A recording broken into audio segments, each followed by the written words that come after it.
اعوذ باللہ من الشیطان الرجیم بسم اللہ الرحمن الرحیم والذین یمسکون بالکتاب واقاموا الصلاۃ، اور وہ خوش نصیب لوگ جنہوں نے کتاب کو مضبوطی کے ساتھ تھامے رکھا اور اس کی قدر کی، اس کو مضبوطی کے ساتھ پکڑ لیا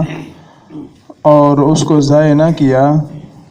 اور اس کے مطابق عمل کرتے رہے، اس کے تمام احکام کو مانتے رہے اور اس میں تبدیلی نہ کی۔ اس آیت کے شان نزول کے بارے میں فرماتے ہیں، یہ آیت اہل کتاب میں سے حضرت عبداللہ بن سلام رضی اللہ تعالی عنہ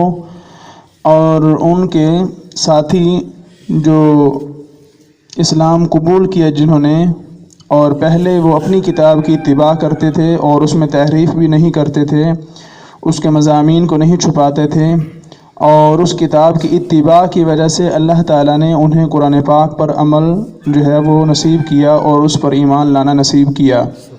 ان خوش نصیب حضرات کے بارے میں یہ آیت نازل ہوئی ہے کہ جنہوں نے کتاب کو مضبوطی کے ساتھ تھامے رکھا اور نماز قائم کی، انہوں نے نماز قائم رکھی۔ اِنَّا لَا نُضِيعُ أَجْرَ الْمُحْسِنِينَ، بے شک ہم نیک لوگوں کا اجر جو ہے وہ ضائع نہیں کرتے۔ وَإِذْ نَتَقْنَا الْجَبَلَ فَوْقَهُمْ كَأَنَّهُ ظُلَّةٌ وَظَنُّوا أَنَّهُ وَاقِعٌ بِهِمْ، اور یاد کرو جب ہم نے پہاڑ ان پر اٹھایا، وَظَنُّوا أَنَّهُ وَاقِعٌ بِهِمْ، اور وہ سمجھے کہ وہ یقیناً جو ہے وہ اب ان پر گر پڑے گا، وہ پہاڑ جو ہے اب ان کو اوپر آن پڑے گا، کہ جب بنی اسرائیل نے تکالیف شاقہ کی وجہ سے احکام تورات کو قبول کرنے سے انکار کر دیا، حالانکہ پہلے وعدہ تھا کہ جب تمہیں آزادی نصیب ہوگی تو موسیٰ علیہ السلام نے فرمایا کہ میں تمہیں کتاب لا کر دوں گا، تم نے اس کتاب کے مطابق عمل کرنا ہے، اسی کتاب کے مطابق فیصلے ہوں گے، اسی کتاب کے مطابق زندگی گزارنی ہوگی۔ لیکن جب فرعونیوں سے آزادی نصیب ہوئی، اب باری تو اس چیز کی تھی کہ کتاب کو قبول کرتے، تسلیم کرتے، اس کے مطابق عمل کرتے، لیکن انہوں نے کیا کیا، انہوں نے سرے سے اس کتاب کا ہی انکار کر دیا کہ ہم اس کتاب کو نہیں لیتے، ہم اس کتاب پر عمل نہیں کریں گے، ہم اس کتاب کے مطابق فیصلے نہیں کریں گے۔ آج اگر صورتحال دیکھی جائے تو جس طرح ہمارا پاکستان ہے، پاکستان انگریزوں سے آزادی اس غرض سے حاصل کی گئی تھی، پاکستان بنانے کے لیے لاکھوں لوگوں نے قربانیاں اس وجہ سے دی تھیں کہ تاکہ پاکستان میں جا کر ہم قرآن و سنت کا نظام نافذ کریں گے، اس کے مطابق عمل کریں گے، قرآن و سنت کے مطابق فیصلے ہوں گے۔ لیکن جب اللہ نے فضل فرمایا، پاکستان نصیب ہوا، تو اب ان یہودیوں کی طرح ہمارے حکمران جو ہیں وہ بھی آنکھیں چرا رہے ہیں اور قرآن و سنت کو نافذ کرنے کے لیے تیار نہیں ہیں۔ یہ عمل بھی انہی جیسا ہے، وہ فرعون کی قید سے آزاد ہو کر، فرعون کی غلامی سے آزاد ہو کر انہوں نے تورات قبول کرنے سے انکار کیا، اس کے مطابق فیصلے کرنے سے، اس کے مطابق عمل کرنے سے انکار کیا۔ آج ہم لوگ جو ہیں، ہمارے حکمران جو قانون نافذ کرنے والے ہیں، آج وہ انگریزوں سے آزادی حاصل کرنے کے بعد، وطن عزیز جیسی عظیم دولت حاصل کرنے کے بعد قرآن و سنت کو نافذ کرنے کے لیے تیار نہیں ہیں اور انکاری ہیں۔ تو حضرت جبرائیل امین نے اللہ تعالیٰ کے حکم سے ایک پہاڑ جس کی مقدار ان کے لشکر کے برابر تھی، 1 فرسنگ اس کی لمبائی تھی، 1 فرسنگ اس کی چوڑائی تھی، اٹھا کر سائبان کی طرح ان کے سروں کے قریب کر دیا، کہ بالکل اب قریب ہے، اور وہ یہ سمجھتے تھے کہ اگر ہم نے اب اس کتاب کو قبول نہ کیا، اب یہ پہاڑ ہمارے اوپر آن پڑے گا اور سارے مارے جائیں گے۔ تو ان سے کہا گیا کہ احکام تورات قبول کرو ورنہ یہ تم پر گرا دیا جائے گا۔ پہاڑ کو سروں پر دیکھ کر سب کے سب پھر سجدے میں گر گئے۔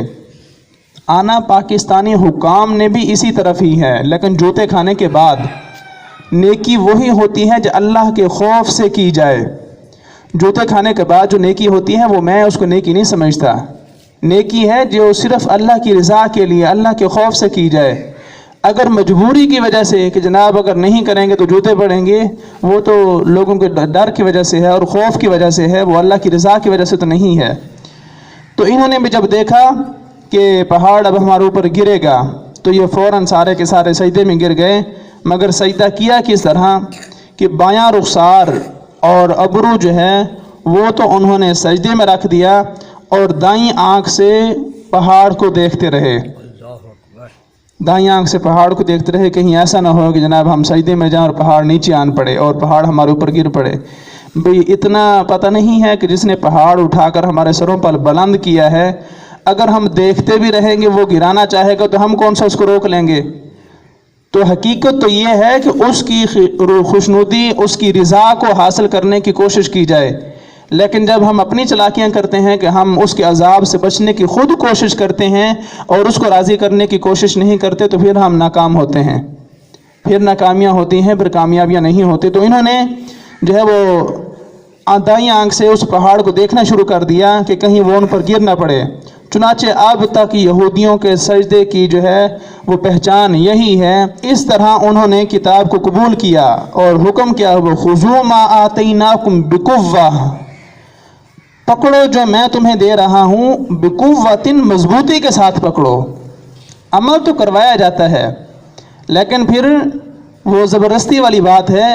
پھر وہ جوتے کھانے کی والی بات ہے